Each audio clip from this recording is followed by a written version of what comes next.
to this edition of the Fat Archer. Today I'm in my house actually, and I'm going to be doing some venison stew.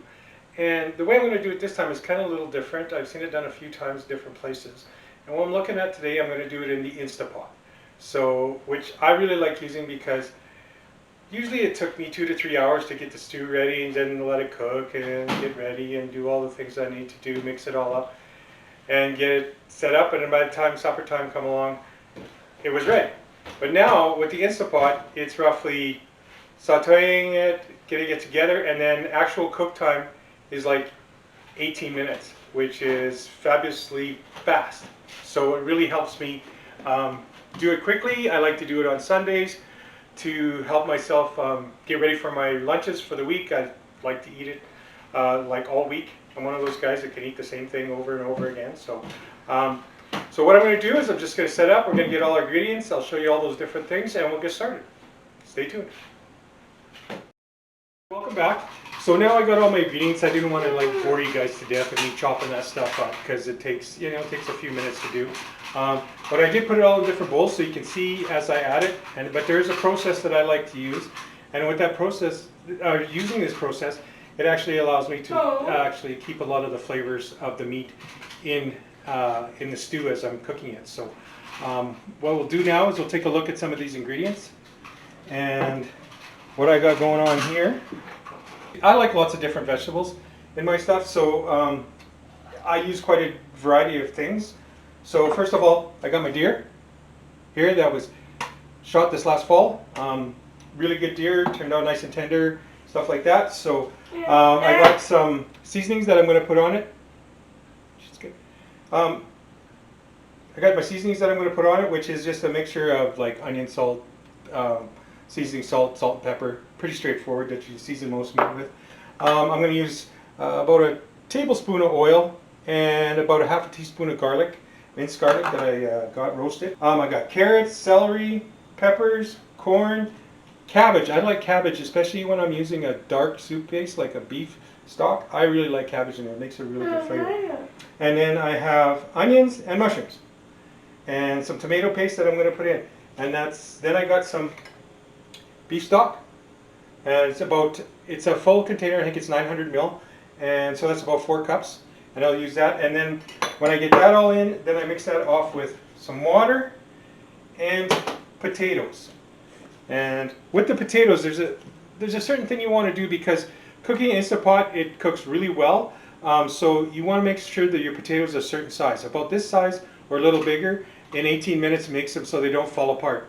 So I kind of cut mine. I don't always say 1-inch cubes. I'm kind of all over the place, but it seems to work, and they don't get real mushy in the 18 minutes that I'm cooking them. So that's just something to remember. If you cut them smaller, they'll crumble right apart. But if that's the way you like it, that's fine too. So the rest of the vegetables seem to do all right at that time. So the biggest thing is making sure that your liquid is it's pretty liquidy because your Instapot doesn't like doing it unless you're short on liquid, so it'll actually stop, or it could burn it at the bottom. So you got to be careful with that. So what we're going to do here in a minute, I'm going to turn on the Instapot, and we'll get started. So let's get started here. We'll turn on our pot. So what we want to do is we want to turn on where is it? Sear, saute. We do that. It'll start. There it goes. It comes on. And now it's warming up. While it's going to warm up, I'm going to add the oil to it. And the first thing we're going to do is we're going to add the onions as soon as this heats up. And it should be heating up soon. It doesn't take too long usually. And it'll be on high. And we're just waiting for it to just make sure it'll be on for 30 minutes, which gives us plenty of time to saute. So there we go. And it says on, and we'll get started here right away. So my Instapot now is hot, so I've got it in saute, and I'm just going to add my garlic. As you can hear, it's nice and hot. Put that minced garlic in there, get it going around. And then I'm going to add my onions. Ooh, you can't smell it on TV, but you can sure smell it here. The garlic's roasting very nicely. And you just keep that going around. Then I got that, and then I'm just going to add my meat. There we go.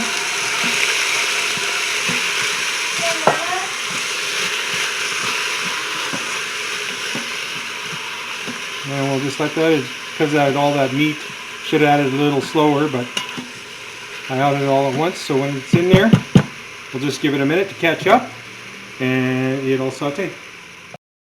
Alright, so now that I got all that in, I'm going to add my spices. I like to add it a little bit after it gets started. And I'm just going to sprinkle it all in there. Looks good. Alright. And I'm just going to stir that around. Just letting it recover here a bit. Again, these Instant Pots, I've had not a whole lot of experience with it, but I'm getting better with them, and just have to, you learn as you go along what things you can do and when to add things and when not to add things. So, but I'm going to add this in here, and what's going to happen, this is going to saute down and get brown, and once I got it brown, I'm going to remove it, and then I'm going to put my vegetables in and brown those for a while, and then I'll start adding my wet ingredients, and then we'll be able to put it all together then. But stay tuned. I'm just going to brown this, so once I get it brown, I'll be back and we'll go to the next step. So I'm getting close here. My meat's just about done. So as you can see on the bottom here, there's all this little crusty kind of things. I don't know if you can see it. Get close in there. Camera might get steamed up, but you can see all these little things that are starting to get created on the bottom. That's going to all add to the flavor of our stew. So I'm just going to take this and remove it here pretty soon. It's getting pretty brown. We got some good stuff coming along there. If we look at it there, it's starting to brown. I cut it pretty thin. So this was some steak I had left over, actually, some deer steaks I had left over. So it's not going to take much, and you can see that nice little caramelization happening on the bottom. So stay tuned. We're just going to remove this meat, and then we'll come back and do the vegetables. So I added about a tablespoon of oil, a little bit more, and now I'm going to add my vegetables. You can see we got it nice and hot. So first, I like putting celery in first. Adds flavor, of course. Carrots. Nice shoestring carrots in there. And we're going to add next some cabbage. And those are take a little longer to cook. And then we're going to add some mushrooms. And we'll put those in. I'm going to start with that just before I add anything else. I'm going to give it a quick stir. You can see, look at the stuff on the bottom. It's getting really good. That liquid will clean all that up when I put the liquid in. It'll take and just like, you know, you do a gravy. You got something in the pan. You got all these little things on the bottom, drippings and all this stuff. So it's what we're kind of using here, and it's going to keep that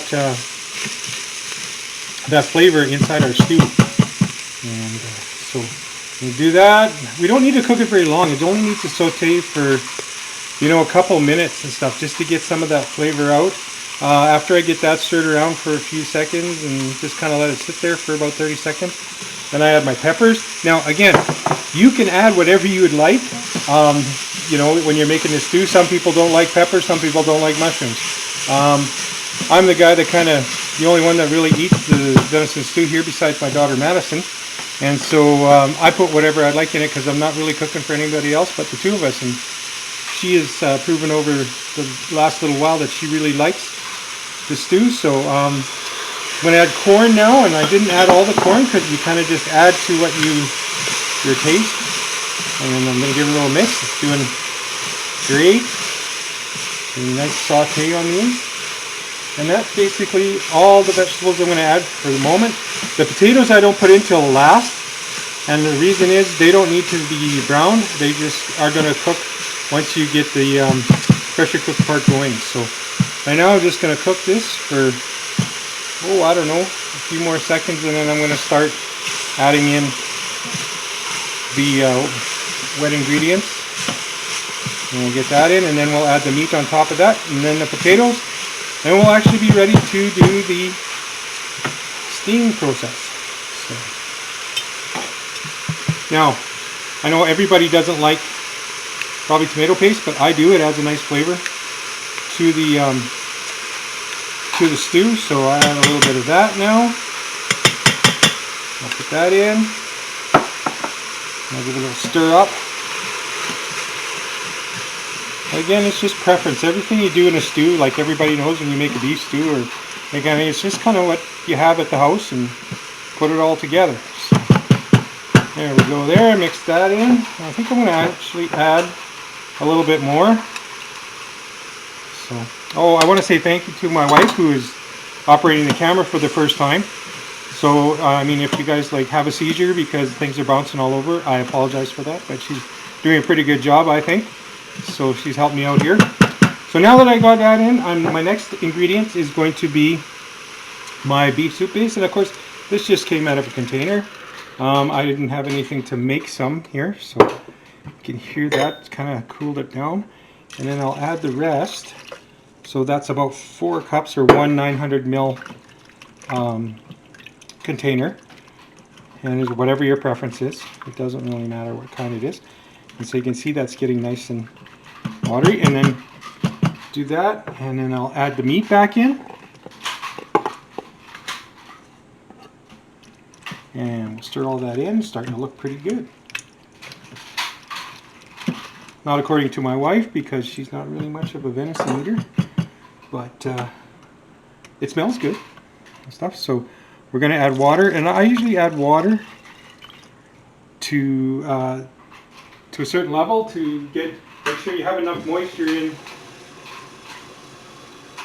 There's enough liquid in there so the Instant Pot will cook. Because it is a pressure cooker and steamer, we want to make sure that we fill it up to what we need. So I usually, hi Madison.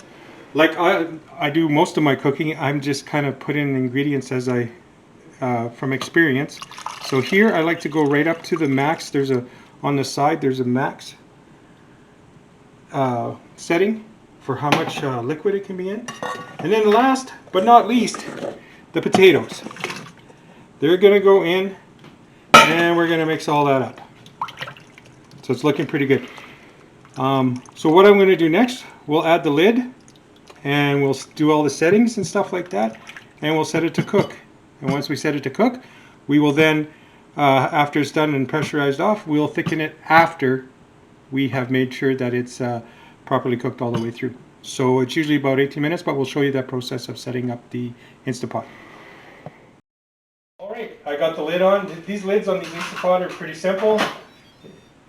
Take the lid, bring it down, there's an arrow here. Put it in place, you hear a nice little beep, and then you tear it.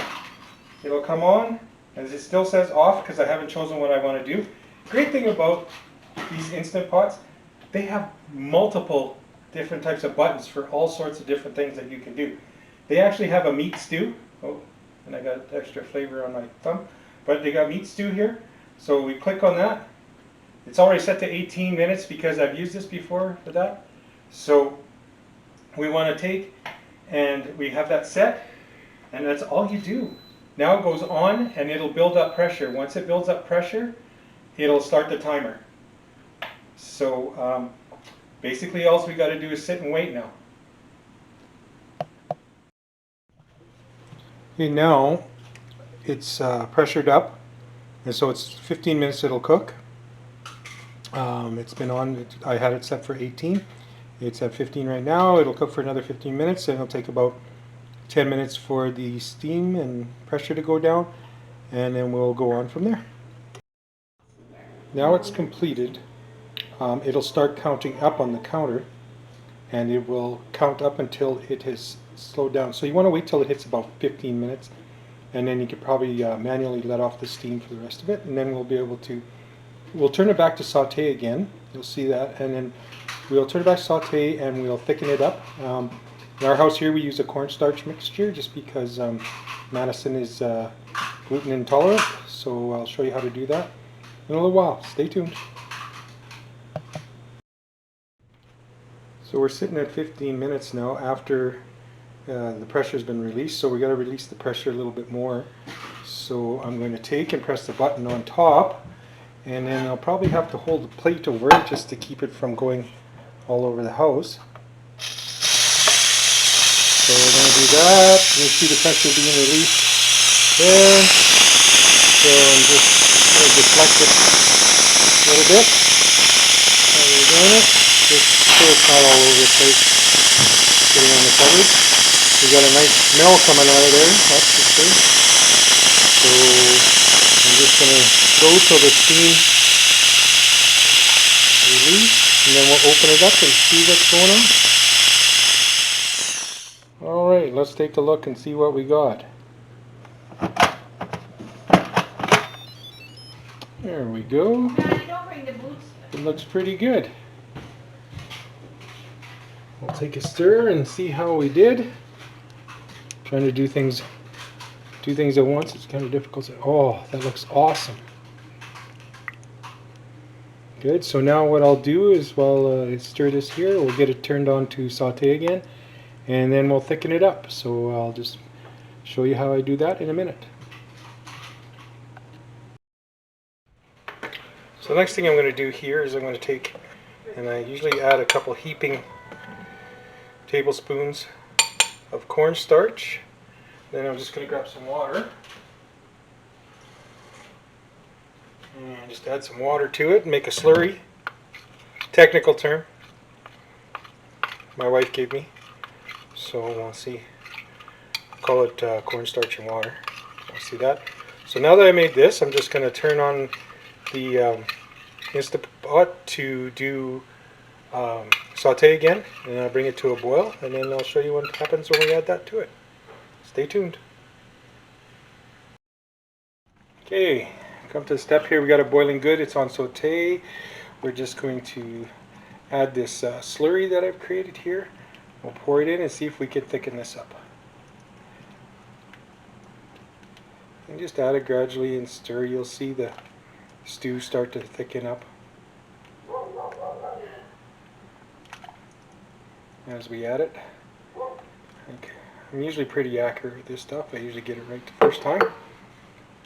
So, we'll see if it can come to a boil again. It should thicken as it. Yeah, there we go. You can see, I don't know if you can see very well on the camera there, but it did thicken up really well. So that's the kind of the final step. Well, actually the real final step is us eating it. But it seems to be thickened up nice. I'll have lunch all week. Really good taste, really good flavors. So let me have a little taste while we're at it here. I'll take a little.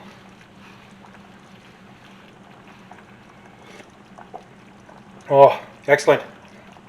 If you're consistent, you do it the same way every time, you always seem to get the same results. So that's really good. So I'm just going to, I'll be back in a second, and we'll review what thing we did and go from there. Stay tuned. So let's review. So what we did, we started out with our deer meat and everything, and our vegetables and stuff. We sauteed our deer meat first, onions, garlic, took those out, then we did our vegetables, then we added our liquid, and then we cooked for 18 minutes. We let the steam off, and everything is now complete. It's all done. It looks really well. Turned out good. We have it sitting there. Looks good. That's my lunch for the next little while, and Maddie's lunch. And let's see, maybe we should do a review of how it tastes. I got my personal taste tester over here. Hi, Madison. So how does it taste? Is it good? Is it good? Yeah? Is it good? Yes? Enjoy your lunch. All right. There we go. I mean, that's kind of like, you know, a captured critic. So she wants lunch, she has to eat it, right? So, but it's something that we eat all the time, and we enjoy it. We usually cook it on Sundays and then have it for the rest of the week. So thank you for joining the Fat Archer at home, cooking up some venison stew in the Instapot. I hope you get some good information out of this, and we'll talk to you again.